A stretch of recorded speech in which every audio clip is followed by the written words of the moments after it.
Bonjour à tous. Paracha de cette semaine, la paracha de Noach.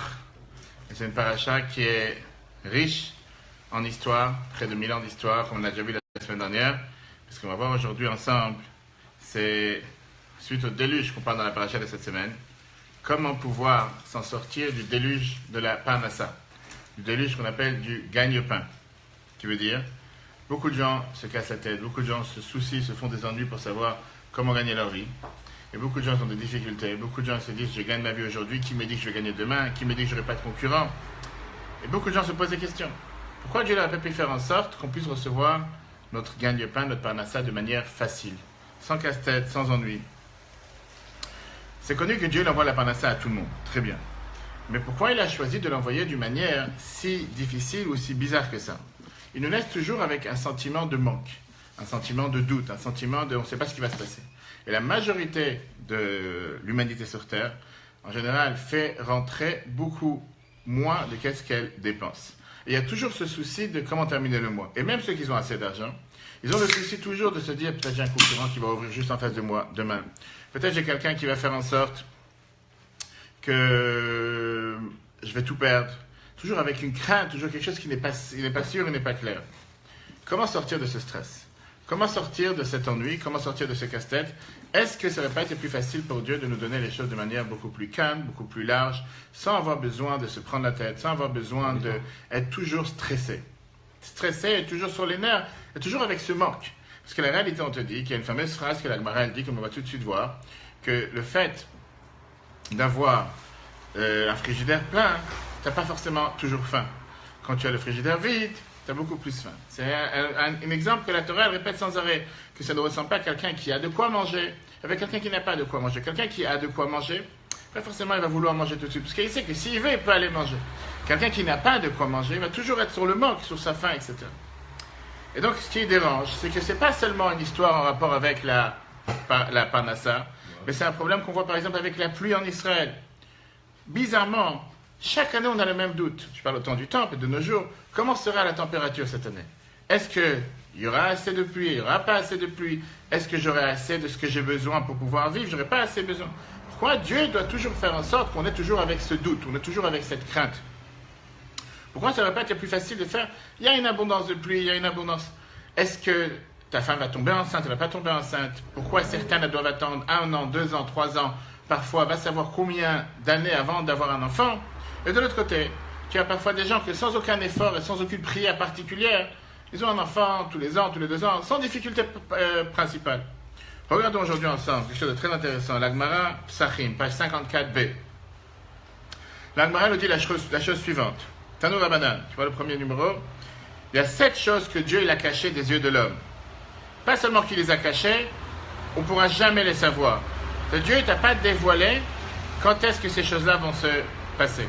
Première chose, Yom HaMita, le jour du décès d'une personne. Dieu ne t'a pas dévoilé quand est-ce que quelqu'un va partir de ce monde. Et d'un côté, on aurait dit, il vaut mieux comme ça.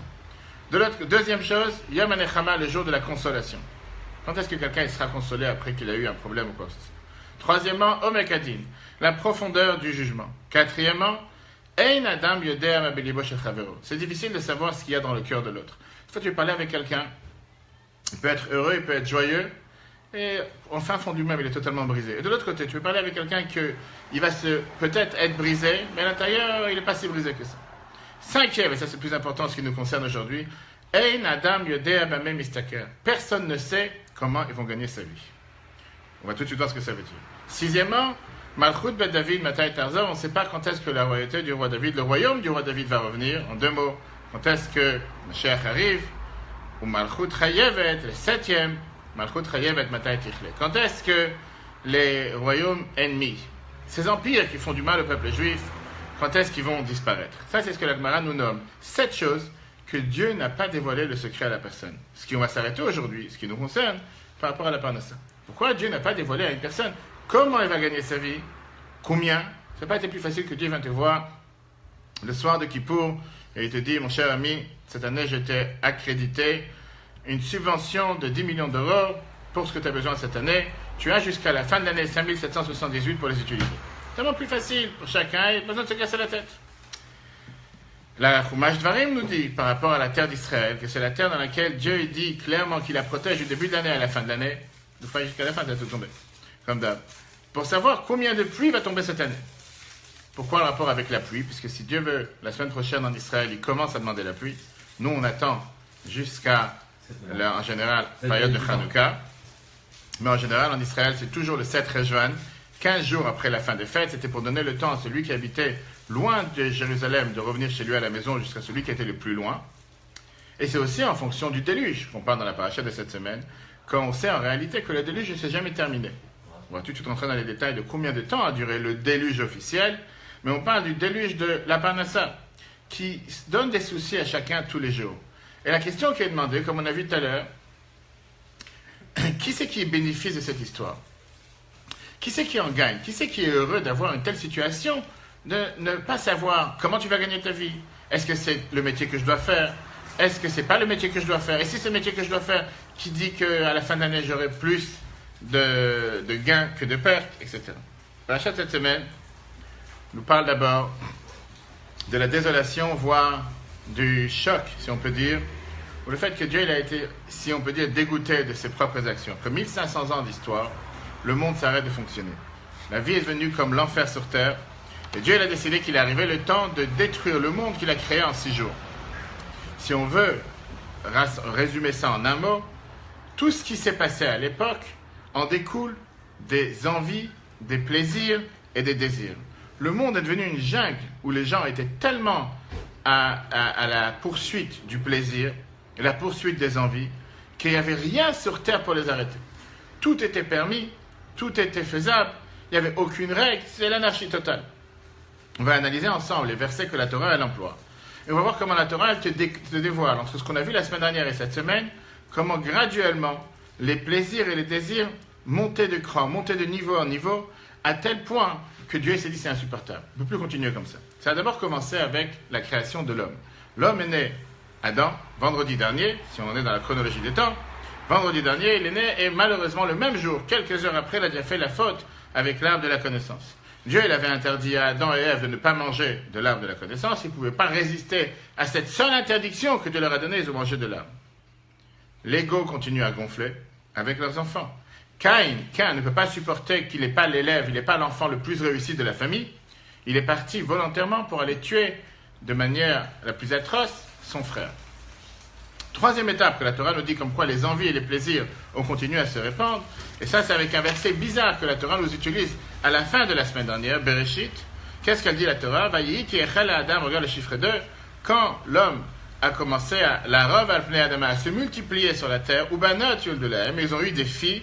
Vayiru bnei Elokim et bnot Adam, les enfants de Dieu, on va voir pourquoi la Torah l'a parlé comme ça, ont vu les filles de l'homme, qui tovot ena, qui sont très bonnes, vayikru lahem nashim mikol asher bacharu, et ils ont pris des femmes de tout ce qu'ils désiraient. En 2 mots, les gens se sont dit, n'importe quelle fille, n'importe quelle femme, aujourd'hui on est en train de parler, c'est très courant, l'harcèlement sexuel, c'était plus qu'harcèlement.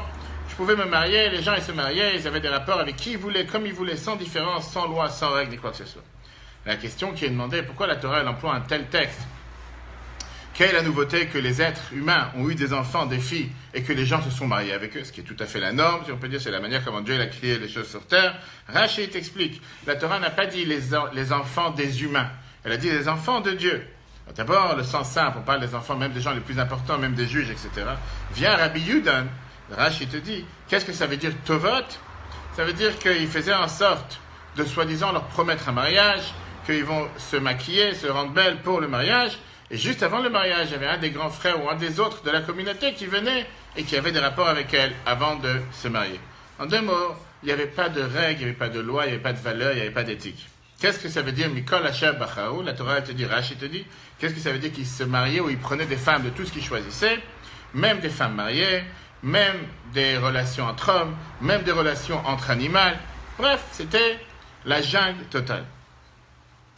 Ça, c'est par rapport à ce qui se passait avec on va dire, la race humaine, les humains, qui est devenue totalement détruite et qui se sont totalement vendus à tous leurs plaisirs et désirs. Le Midrash nous dit que pourquoi on te dit Bnei Elokim, pourquoi on te dit les enfants de Dieu? Parce qu'on parle ici des anges. La Torah nous dit que quand Dieu il a vu ce qui se passe, les anges ont dit on va faire la fête avec les humains sur terre.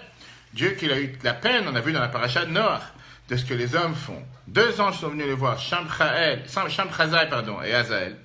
Et ils ont dit à Dieu, tu sais quoi, laisse-nous descendre sur terre en tant qu'ange, on va gérer l'affaire. On va mettre un stop. Malheureusement, le Midrash nous dit, ils sont descendus sur terre. Et ils ont aussi ils sont partis dans le bal, ils ont commencé à danser avec tout le monde.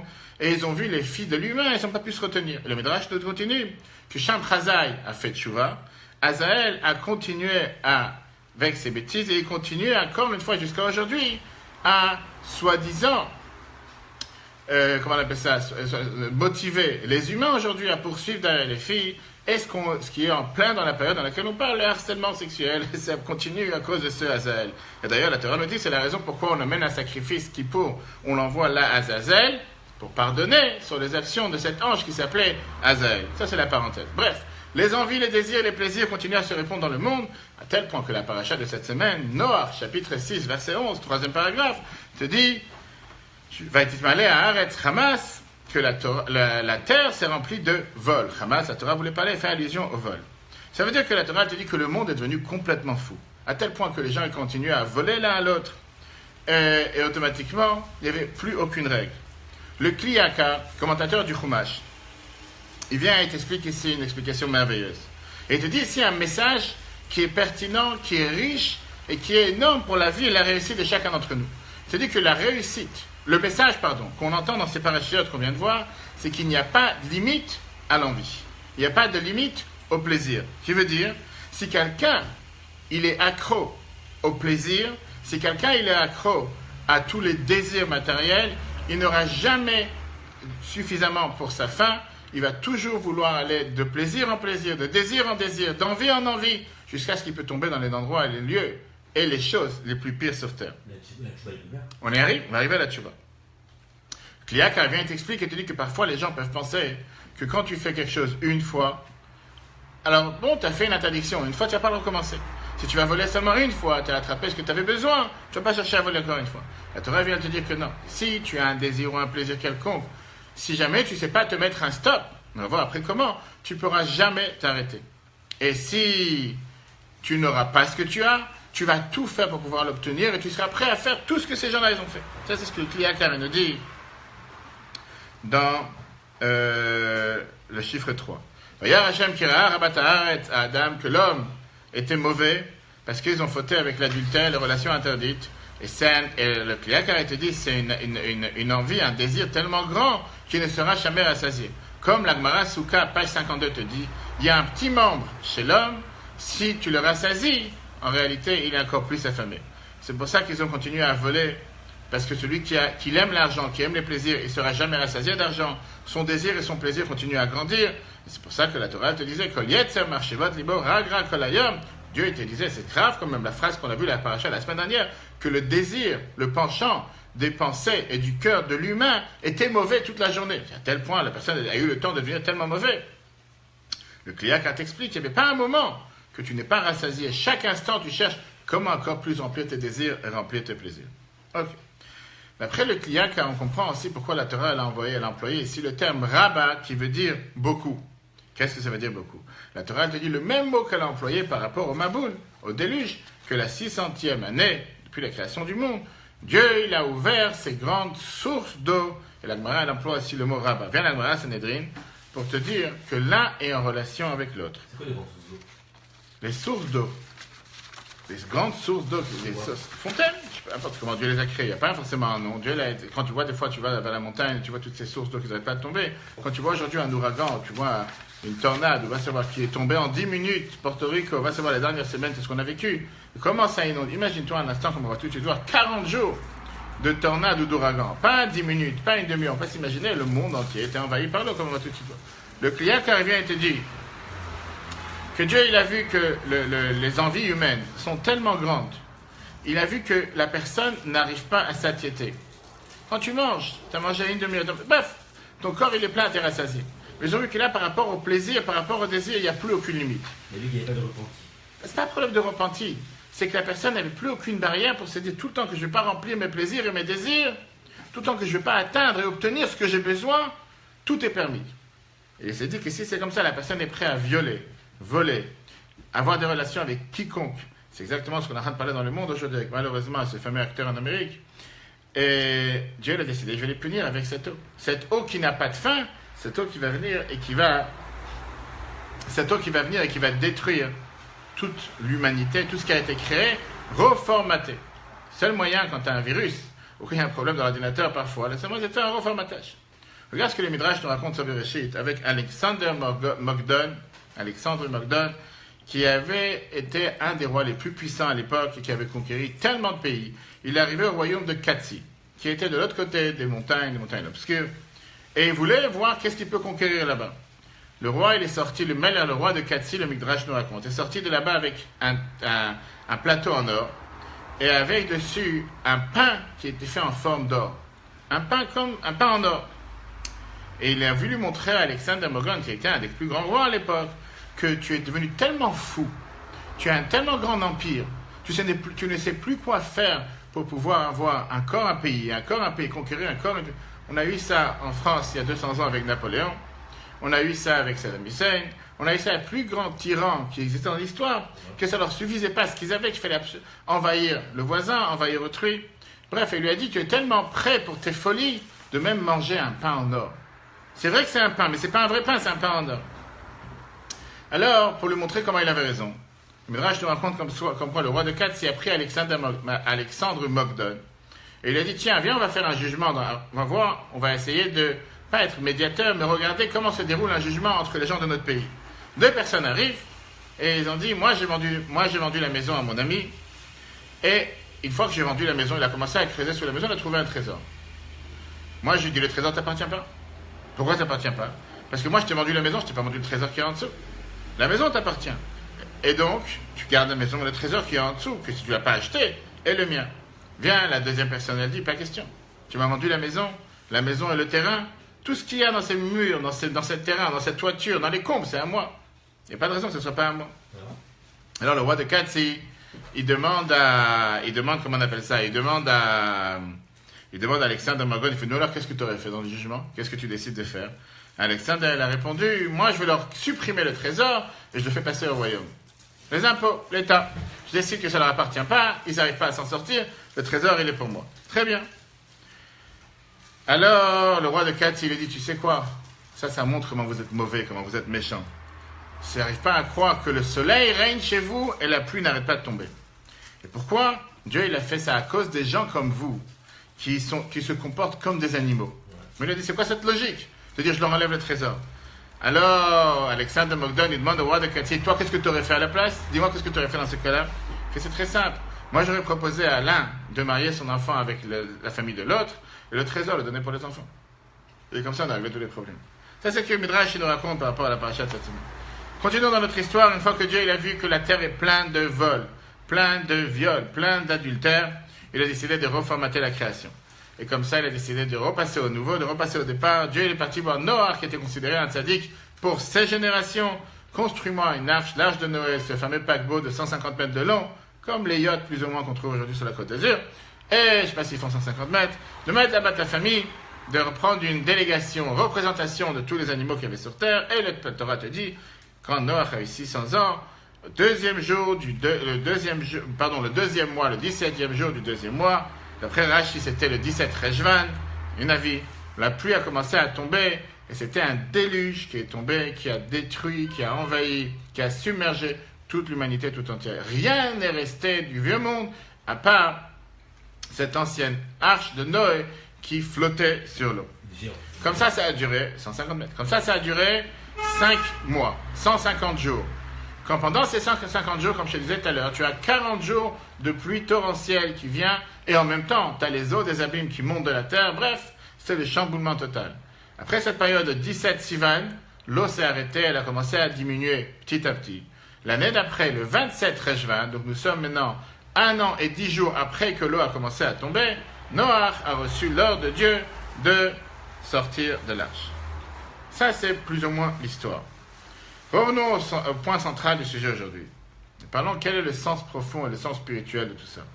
Parce que le problème que beaucoup de gens rencontrent, beaucoup de gens se disent que ce déluge ne s'est jamais terminé. On sait que la pluie en hébreu, ça s'appelle Geshem. Geshem veut dire aussi matériel. Le matériel de la Parnassa, qui veut dire le gagne-pain. dérange beaucoup de personnes. Des fois, ça crée beaucoup de soucis, beaucoup de stress, beaucoup de nerfs. Et comme l'Admour Azaken, il écrit dans le Torah de la paracha de cette semaine, qu'est-ce que ça veut dire? Maïm Rabim, que Dieu l'a envoyé beaucoup d'eau. Ça nous parle sur tous les soucis de la Parnassa et toutes les pensées que quelqu'un il a sur toutes les choses matérielles. Et ça, c'est comparé avec l'eau qu'il y avait à l'époque de Noach. Le fait d'être submergé de soucis, d'être submergé de problèmes, d'être submergé de surtout ne pas savoir ce qui va se passer avec moi demain. Ne pas savoir est-ce que je vais recevoir ma paye, je ne vais pas recevoir ma paye. Est-ce que ce mois-ci, je vais faire plus d'argent, plus de chiffre d'affaires. Est-ce que je n'aurai pas des dépenses que je ne suis pas au courant, que j'achète une maison, tout d'un coup il y a le toit qui s'effondre, etc., etc. La question qu'on a demandé au départ, pourquoi on ne peut pas mériter à avoir ce qu'on appelle Gishme Bracha? Ça veut dire des bénédictions, des pluies de bénédictions. Faire en sorte que la pluie tombe normale, de manière tranquille, de manière calme. Pareil avec la Parnassa. Et pareil avec la pluie en Israël. Que tout tombe de manière normale, de manière sereine, de manière sans s'inquiéter. Je sais depuis le début du mois combien d'argent je vais gagner ce mois-ci. Je sais depuis le début de l'année combien d'argent je vais avoir ce mois-ci. Je sais depuis le début de ma société que j'ouvre combien d'argent je vais gagner chaque année. Tranquille. Pourquoi toujours avoir cette crainte, toujours ce stress, et pour toujours avoir ces difficultés? La Gemara nous raconte une histoire passionnante. Une histoire riche, une histoire passionnante, on va la voir après dans le texte, c'est la Gemara Sanhedrin, page 113. Mais avant ça, d'abord l'histoire en oral. Une histoire très très riche, qui nous donne la réponse à cette question. Revenons à ce qui se passait à l'époque en Samarie, en Shomron, beaucoup avant que certains sont venus même exister, dire que leur religion existait. Au temps du roi Achav, il y avait un rachat.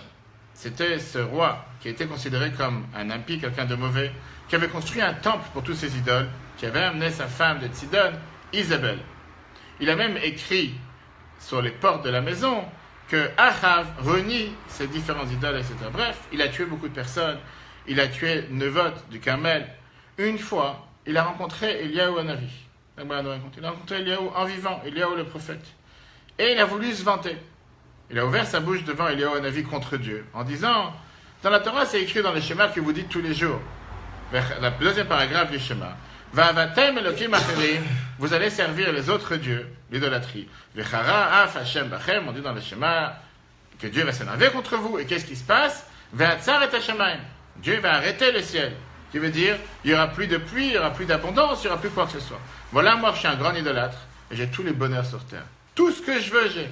Pas seulement j'ai tous les bonheurs sur terre, j'ai aussi la pluie qui tombe en son temps. En deux mots, je m'en moque de votre Torah. Voilà ce que c'est écrit dans votre livre sacré. Et la réalité des faits, elle est que j'ai tous les bonheurs sur terre, il y a la pluie qui tombe, j'ai toute la richesse, j'ai tout ce qu'il faut.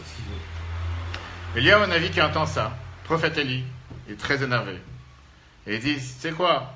Tu as voulu dire que les choses se passent de la meilleure manière pour toi? Viens, on voit les choses en réel. Et il s'est dit que tu vas voir qu'à partir de maintenant, tout le temps tu ne vas pas faire tchouva, tout le temps tu ne vas pas regretter le bien, le mal que tu as fait, les paroles que tu as dit, tu vas souffrir. Et pas seulement toi, tu vas souffrir, le monde va souffrir. Mais comme Eliyahu savait que le bon Dieu décide sur sa planète, et le bon Dieu a miséricorde sur son peuple, et donc ça se peut que Dieu va continuer à envoyer la pluie. Eliyahu il est parti voir Dieu, il lui a dit, je t'en supplie, donne-moi la clé de la pluie. Mafter shel shemim. Comme ça, la clé de la pluie, elle est chez moi, et moi je m'assure qu'il n'y a pas de pluie qui tombe sur terre. Prophète Élie, qu'est-ce que tu voulais faire allusion à quoi, Eliyahu Hanavi? La Gemara nous dit que 3 clés, Dieu a gardées dans ses mains, il ne les a pas données à qui que ce soit pour gérer. La première chose que Dieu a gardée dans ses mains, c'est la clé de la pluie, qui est la Parnassa. La deuxième, la naissance. Troisième, résurrection des morts. Ces 3 choses que Dieu il a gardées dans ses mains et que Dieu n'a pas donné le pouvoir à qui que ce soit de décider quoi que ce soit. En 2 mots, tu n'es pas capable de savoir quand est-ce qu'il va pleuvoir. Tu n'es pas capable de savoir quand est-ce que ta femme va tomber enceinte ou quand va commencer la grossesse, comme on l'a dit tout à l'heure. Beaucoup de gens attendent malheureusement des fois des mois, des années, et il n'y a rien qui se passe. Et des fois des gens qui n'ont rien fait, aucune prière particulière, et tout d'un coup, ils ont cette grossesse, ils ont cette bénédiction. Et bien sûr que l'humain, avec toute sa grandeur médicale, et tout son savoir médical, et toutes les sciences, n'est pas capable de faire revivre un mort. Ces 3 clés, Dieu les a gardées dans sa main, ne les a données à personne. Vient Eliyahu Hanavi, le prophète Élie, suite à cette histoire. Et il dit à Dieu, donne-moi la clé de la pluie. En 2 mots, la clé de la pluie tout court, et la clé de la Parnassa. Et Dieu lui a donné la clé. La Gemara continue. La pluie n'est pas tombée pendant un long moment. Jusqu'à ce que le prophète Élie lui-même n'avait plus de quoi manger. Il n'y a plus rien qui pousse. Plus capable de rien manger, ni quoi que ce soit. Il est parti être invité chez une femme qui l'a nourri, qui l'a donné à manger. Mais quelques temps après, cette femme a eu un malheur. Son fils est mort subitement. Elle a supplié le prophète Élie, fais un miracle, t'es prophète, Eliyahu Hanavi, fais-moi revivre cet enfant. Eliyahu, il a demandé à Dieu, fais-moi plaisir, donne-moi la deuxième clé, donne-moi la clé de Triat Ametim, la clé de la résurrection des morts pour faire revivre cet enfant. Dieu lui a répondu, comme on dit jusqu'à là. Tu ne peux pas te prendre le doigt et la main avec. Dieu lui a dit, je ne peux pas te donner la possibilité de régner avec deux clés à la fois. Ou tu me rends la première clé, ou je ne te donne pas la deuxième clé. Tu dois me rendre la clé de la pluie, et à la place, je te donnerai la clé de la résurrection des morts. Comme Eliyahu, il avait un cœur en or, il a décidé, je suis d'accord. Et là, deux choses se sont passées. L'enfant est revenu en vie, et des pluies torrentielles ont commencé à tomber et donner à vivre à tous les humains. Ça, c'est ce qui est écrit dans la Gemara Sanhedrin, page 113. Vient le tour, Shulchan Aruch, Siman 114. Le Shulchan Aruch te dit que Mafter, le mot clé en hébreu, c'est un acronyme de 4 mots. Mata, la pluie. P pour Parnassa. Triat Ametim, résurrection des morts. Chaya en fait en général allusion à une femme enceinte. Qu'est-ce que ça veut nous raconter cette histoire? Cette histoire vient nous raconter le message le plus important que la paracha veut nous faire passer cette semaine. Que la clé de la Parnassa ne se trouve pas dans nos mains. Tu peux être le plus grand idiot sur terre, je ne parle pas de toi, ou tu peux être le plus grand génie sur terre et d'être le plus grand développeur des plus grandes startups, des plus grands produits inimaginables que personne n'a jamais créés. C'est Dieu qui décide si ça marchera ou si ça ne marchera pas. Tu peux être dans la plus petite locale du quartier, dans un coin de rue que personne ne te connaît, et néanmoins le produit que tu veux, des gens du monde entier vont chercher à l'acheter. Tu peux être avec une centaine de magasins répandus sur toutes les plus grandes places capitales du monde. Et si Dieu a décidé que ça ne marchera pas, ça ne marchera pas. Pourquoi? Parce que la clé de la Parnassa se trouve dans ses mains et ne se trouve pas dans nos mains. Alors la question qu'il a demandé, que le Rabbi nous explique cette semaine, c'est ce qui dérange au final. Pourquoi Dieu il a décidé d'agir de cette manière? Pourquoi il n'a pas pu faire en sorte que oui, je puisse... Si j'ai mis des efforts, j'ai développé une application, j'ai développé un produit, j'ai développé n'importe quelle, une marque, j'ai développé, je suis dentiste, j'ai ouvert un cabinet dans tel et tel endroit. Comment se fait-il que je ne peux pas savoir depuis le départ que je vais bénéficier, que je vais gagner en fonction des efforts que j'ai placés? C'est ce que la Torah nous dit. Si j'ai fait des efforts, et si je m'investis dans quelque chose, je devrais voir les fruits de mes efforts. Et comment c'est possible que celui qui est dans le coin, qui n'a jamais rien fait, qui ne bouge pas un doigt, à mon apparence, néanmoins, il est tellement réussi, et moi, qui a mis tellement d'efforts, tellement d'investissement, et tellement de connaissances, et tellement d'études, aucun effort, aucun résultat. Rabbi te dit la réponse, c'est la paracha de cette semaine. Dieu, il a fait de tel système qu'on peut voir dans la Gemara, que ces 3 clés, parmi les 7 choses qu'on a vues au départ, que la Torah te dit que personne n'est au courant, quand est-ce qu'on les recevra? Si on les recevra, Dieu, il a fait ça en sorte parce qu'il voulait avoir un moyen qu'on s'attache à lui. Tout court. Comme n'importe quel bon père, s'il donne tout ce qu'il faut à ses enfants, et les cartes bancaires, et des comptes pleins, et 3 portables, et des ordinateurs, et des billets sans limite, je te garantis qu'ils ne vont pas l'appeler. Ils ont tout ce qu'il faut, il manque rien. Et un appartement, et tout ce que... Le seul moyen de faire en sorte qu'un enfant va te lever le téléphone vers toi, c'est si tu gardes les clés de la Parnassa dans ta main. Tu dis, papa, j'ai besoin d'argent, papa, j'ai besoin d'un billet, papa, et le jour où tu n'as rien besoin, pas forcément qu'il va t'appeler tellement de temps. Pourquoi? Parce qu'à ce moment-là, on est sûr, Dieu il a voulu faire en sorte qu'à ce moment-là, on est sûr qu'on va venir le voir, qu'on va prier envers lui, qu'on va lui demander ce qu'on a besoin, on va se tourner vers lui, et à ce moment-là, on va mériter, puisqu'on lui a demandé, qu'il va nous accorder ce qu'on a besoin. Et donc, la Rabbi t'explique, c'est tellement riche, que tous ces casse-têtes et tous ces ennuis de la Parnassa, ce n'est pas une punition, ce n'est pas une souffrance que Dieu a donnée à l'homme, mais c'est l'art par lequel Dieu a décidé de pouvoir être attaché avec lui.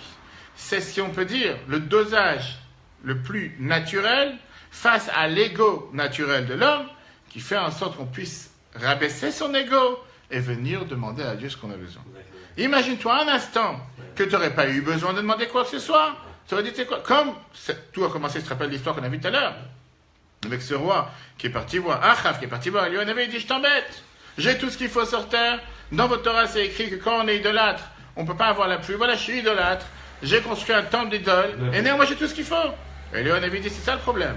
C'est que comme tu as tout ce qu'il faut, pour ça tu penses qu'il n'y a pas Dieu sur terre. Il va te manquer quelque chose, tu vas commencer à faire appel à Dieu. Et d'ailleurs, c'est ce que la Torah nous dit qu'on a vu dans la paracha qui t'avoue il y a quelques semaines. Si tu te rappelles, avant les fêtes, avec les 98 malédictions, que la Torah nous dit que le risque va arriver, que tu vas oublier de remercier Dieu avec joie, Merov Kol. Qu'est-ce que ça veut dire, Merov Kol? Du fait que tu as tout ce que tu as besoin, du fait qu'il ne te manque rien, pourquoi tu vas faire appel à Dieu? Pas besoin de toi, tout va bien. Et l'erreur que la majorité des gens font, c'est qu'on on pense qu'il faut faire appel à Dieu seulement quand j'ai besoin de quelque chose. Finalement, Torah te dit non, fais appel à Dieu tous les jours, prie tous les jours, 3 fois par jour, fais ce que Dieu il attend de toi. Et automatiquement, tu vas avoir la réussite. Mais si tu dis, le jour où il y a un problème, je t'appelle. J'ai quelqu'un qui m'a écrit cette semaine, quelqu'un avec qui je n'ai pas parlé pendant 4-5 ans. Il dit déménager, difficulté. Quelqu'un qui a passé beaucoup d'épreuves dans sa vie. Je n'ai pas de nouvelles. Elle reçoit les emails, elle reçoit les SMS. Je n'ai pas de nouvelles. Cette semaine, je n'ai pas m'écrire avec si je n'en supplie, priez, faites une prière pour telle personne entre la vie et la mort. Le père de mon enfant. Je ne sais même pas de quoi elle parle. Pour moi, tu demandes une bracha. J'ai envoyé sur la tombe du rabbi, pourquoi pas. Après, je dis appelle-moi par téléphone, on va discuter. Et elle m'appelle par téléphone et elle me dit oui, je t'ai pas mis au courant, il y a 4 ans, j'ai rencontré quelqu'un et j'ai eu un enfant en attendant. Je ne connaissais pas toute l'histoire. Ça ne me dérange pas, pourquoi pas. Mais c'est la nature humaine de faire appel quand on a besoin. Tout va bien. Imagine-toi qu'il n'y aurait pas eu cet accident avec ce monsieur. Je n'aurais pas entendu parler de cette personne à 5 ans. Et c'est comme la nature humaine en général. Elle vient, elle te dit, Dieu ne voulait pas qu'il se passe une telle chose. Imagine-toi que Dieu te redonnait une telle abondance, une telle parnassa, sans limite, sans difficulté, en sachant que depuis le début de l'année, viens, Rosh Hashanah, Dieu te donne un chèque. 10 millions sont dans ton compte cette année. Ne te casse pas la tête. Tu penses que tu aurais fait appel à Dieu une fois dans l'année? J'ai tout ce qu'il faut. J'ai plus rien besoin. Et donc, quand il y a un manque de parnassa, ou quand il y a une difficulté dans la parnassa, dans le gagne-pain, c'est en réalité la voix de Dieu qui fait appel à toi, qui te dit, revenez à la maison. Lève le téléphone, appelle. Pourquoi tu n'as pas le téléphone? Pourquoi tu ne demandes pas? Il y a un exemple sur ça, qui est donné un exemple merveilleux. Mais avant ça, revenons d'abord à Israël. Parce que tout à l'heure, on a parlé d'Israël en disant que on voit que dans tous les pays qui sont autour d'Israël, il n'y a pas de problème de pluie. Il n'y a pas cette sécheresse qui chaque année, il y a les casse-têtes, les ennuis. Alors c'est vrai qu'on dit des fois dans les années de la Shemitah, Dieu envoie de la pluie. Ils ont la pluie, ils ont plus qu'est-ce qu'ils ont besoin. D'où? En Égypte, ils ont le Nil, le fleuve du Nilus, le Nil qui va abreuver toute la terre. En Syrie, ils ont des ressources d'eau douce qui viennent du fleuve du Hidekel. Au Liban, c'est un terrain qui est assez élevé, qui est plein d'eau de pluie. En Europe et en Amérique, il y a toute l'année de la pluie, voire trop de pluie pour certains endroits, à certaines périodes. Juste Israël. Juste la terre d'Israël, c'est une terre qui doit se soucier chaque année. Est-ce qu'il y aura de la pluie? Il n'y aura pas de la pluie. Même si on dit, d'après les calculs qui ont été faits dans les calendriers cette année, que cette année, si Dieu veut, ça sera une année avec beaucoup de pluie. Mais en général, c'est toujours, on s'inquiète. C'est pour ça qu'il y a le goutte à goutte. C'est pour ça qu'il y a tellement de systèmes de donner à boire aux différentes plantes en Israël. Parce qu'on ne sait pas si on aura assez d'eau, si on aura assez de pluie. Pourquoi Dieu ne pouvait pas faire en sorte qu'Israël ait une abondance d'eau, sans limite, sans casse-tête, sans ennui, comme tous les pays autour, comme tous les pays normaux dans le monde? Pourquoi on doit toujours avoir cette crainte s'il y a une sécheresse, pas une sécheresse? La réponse est la suivante. Tous les pays autour, les pays qui sont en dehors d'Israël, on ne va pas dire que Dieu, ça ne l'intéresse pas. Débrouillez-vous. Vous avez vos sources, débrouillez-vous. Par contre, Israël, qui est pas seulement un puits, pas seulement la terre que Dieu a décidé, que Dieu a choisi du début de l'année jusqu'à la fin de l'année pour la protéger, mais c'est l'endroit où Dieu a décidé de résider, c'est l'endroit où Dieu a mis son temple, c'est l'endroit où Dieu a décidé de faire en sorte que ça s'appelle la terre sainte pour toutes les nations du monde. Ça ne veut pas dire que c'est devenu la terre pour toutes les religions. C'est la terre qui appartient au peuple juif, mais néanmoins, le monde entier l'appelle de Holy Land, Eretz HaKodesh, la terre sainte en toutes les langues, la terre de Dieu. Néanmoins, Dieu voulait que là-bas, on ressente le lien quotidien. Et si jamais il n'y aura pas cette demande et ce lien quotidien avec Dieu, il y aura un manque. Si Dieu aurait fait en sorte qu'Israël se passe comme tous les autres pays où il y a cette abondance de pluie, personne n'aurait besoin de demander quoi que ce soit, tout va bien. Il y avait un roi, il y avait un président, qui avait 2 ministres sympas qu'il aimait. Mais une fois, malheureusement, ils se sont comportés mal contre le roi. Le roi, il a décidé de faire un jugement. Il a décidé de l'envoyer dans un endroit lointain, un pays très loin. Et il lui a donné un chèque, il lui a donné un trésor qui va lui suffire pour vivre toute sa vie. Mais il lui a dit, ça y est, merci, au revoir. Tu es remercié, comme on dit en bon français, rentre chez toi, laisse-moi tranquille. À l'autre, il lui a dit, je te laisse vivre à côté de chez moi, et tu vas recevoir un salaire pour un seul mois. Chaque Rosh Chodesh, comme ce soir, et Shabbat, si Dieu veut, Rosh Chodesh Reshvan, tu devras venir me voir pour me demander ton salaire à nouveau, pour renouveler le contrat. Les 2 sont sortis de chez le roi. Il était très fier. Il dit, tu t'imagines? Je viens de sortir de chez le roi. Il m'a donné un chèque. 10 milliards. À vie. J'ai plus rien besoin. Tranquille. Tranquille à vie. L'autre, il lui a dit, qu'est-ce que t'es bête? T'as pas réalisé qu'avec ça, le roi t'a dit, je vais plus te voir. J'ai plus envie de te rencontrer. Laisse-moi tranquille. C'est pour ça qu'il t'a tout donné en une fois pour te dire, laisse-moi tranquille. Alors que moi, si jamais, je veux dire, le roi, il t'aurait pardonné, il aurait fait en sorte que tu viennes le voir. Là, le roi veut plus te voir. Moi, il m'a pardonné. Ça m'a dit, je te donne un chèque, mais une fois par mois. Viens me voir tous les mois pour demander ton chèque. C'est exactement la même chose que Dieu veut avec nous, avec Israël. Ça, c'est ce que la Bible explique. Regarde dans les chiffres 5. Une des différences, écoutez, c'est Chelekva. Une des différences qu'il y a entre Israël et l'Égypte, c'est qu'en Égypte, il ne descend pas de pluie. Et tout pousse grâce au Nil. Alors qu'en Israël, la Torah nous dit, tu boivras, tu vas pouvoir boire de l'eau grâce à la pluie qu'il y a dans le ciel. Pourquoi Dieu il a fait une telle situation? Pourquoi Dieu il a fait une situation qu'il n'y a pas ces abondances de ressources, il n'y a pas des sources Evian, Vitel, Pyrex, va savoir toutes ces noms qui existent en France. Pourquoi ça n'existe pas ça en Israël? De l'eau minérale d'Israël, pourquoi ça n'existe pas? Un des raisons, le Bereshit Rabbah nous dit que pour qu'on ait toujours nos yeux rivés vers le haut. Quand un juif il sait qu'il est obligé d'arriver à la pluie qu'il y a dans le ciel, même au moment où il a une abondance matérielle, tu manges et tu te rassasies comme il faut. Il s'empêche d'avoir le sentiment d'être orgueilleux, d'oublier Dieu. Pourquoi? Parce qu'il sait malgré tout ce que tu peux faire, planter, semer, tu es obligé d'avoir l'aide de Dieu. Si Dieu n'envoie pas la pluie, il n'y a rien qui va pousser. Et donc, chers amis, l'enseignement qu'on apprend aujourd'hui, quel enseignement on apprend quand quelqu'un il a un problème dans la parnassa? Il doit comprendre que c'est un message que Dieu lui fait passer, de faire tout ce qui dépend de lui, pour donner à Dieu la volonté et la possibilité d'ouvrir le tuyau, et de faire en sorte que l'eau elle commence à passer. En d'autres mots, comme le Rabbi disait à chaque fois dans Yom Yom, la Teva de Noach, l'arche de Noé, basée sur le Baal Shem Tov, Teva en hébreu veut aussi dire les mots, de se rentrer dans les mots de la Torah, les mots de la Tfila qui nous élèvent au-dessus de tous les égaux. Et combien de fois en 84, ce mois-ci, il aurait bien demandé à des dizaines de reprises l'importance de faire en sorte d'avoir un moment fixe pour étudier la Torah, d'avoir des shiurim de Torah fixes, d'avoir des cours de Torah fixes, celui qui a un cours tous les semaines, de rajouter, celui qui n'en a pas, d'avoir un cours. Si je ne peux pas passer un juif, un jour, une semaine, un mois, sans avoir ouvert un cours de Torah. Car grâce à la Torah, on comprend comment regarder les choses, comment vivre avec une vision de Torah, comment vivre avec une vision de faire ce que Dieu il attend de nous. Et grâce à ça, on améliore notre application. Terminons avec Yom Yom. Yom Yom des 5 Tammuz, premier livre que le Rabbi a écrit en 1943. Le Rabbi a écrit dans ce Yom Yom qu'il y avait un des grands disciples du Admour Hazaken qu'ils avaient une situation difficile matérielle. Il est venu voir l'Admour Hazaken et il lui a dit: pourquoi j'ai une situation difficile? Pourquoi j'ai perdu mes biens? Pourquoi j'ai perdu ma richesse? Pourquoi je n'arrive pas à m'en sortir? L'Admour Hazaken lui a dit la chose suivante, et le Rabbi écrit ça dans Yom Yom. Toi, on a besoin de toi pour éclairer ton entourage avec la Torah et avec la prière. La parnassa, le gagne-pain et tous les besoins, ça c'est Dieu qui doit te les donner. Fais ce qui dépend de toi et Dieu il fera ce qui dépend de lui. Ne va pas t'inquiéter à faire ce que Dieu il veut de toi, ce que toi tu veux de Dieu. Fais ce que Dieu il attend de toi. Comporte-toi comme un juif, comme Dieu il attend de se comporter, même si on n'est pas parfait, et même si on n'est pas tzaddik, et même si on fait des erreurs tous les jours. Et Dieu n'attend pas de nous d'être parfaits. Mais avance, on vient de commencer une nouvelle année. Prends sur toi une bonne décision, avance, augmente, que ce soit dans la Torah, dans la prière, dans l'amour du prochain, dans la tzaka, dans les bonnes paroles. Peu importe, il y a tellement de choses sur lesquelles on peut avancer, évoluer. Tu es garanti que Dieu il agira avec toi. Et terminons avec une très belle histoire chassidique qu'on rappelle à chaque fois. Il y avait une fois un juif qui est rentré dans la maison de Reb Zouché d'Anipoli, qui était un des grands maîtres de la chassidoute en Ukraine. Et il a vu la femme du tzaddik en train de pleurer. Elle a dit: la maison est vide, le toit est cool, et je ne sais pas quoi faire.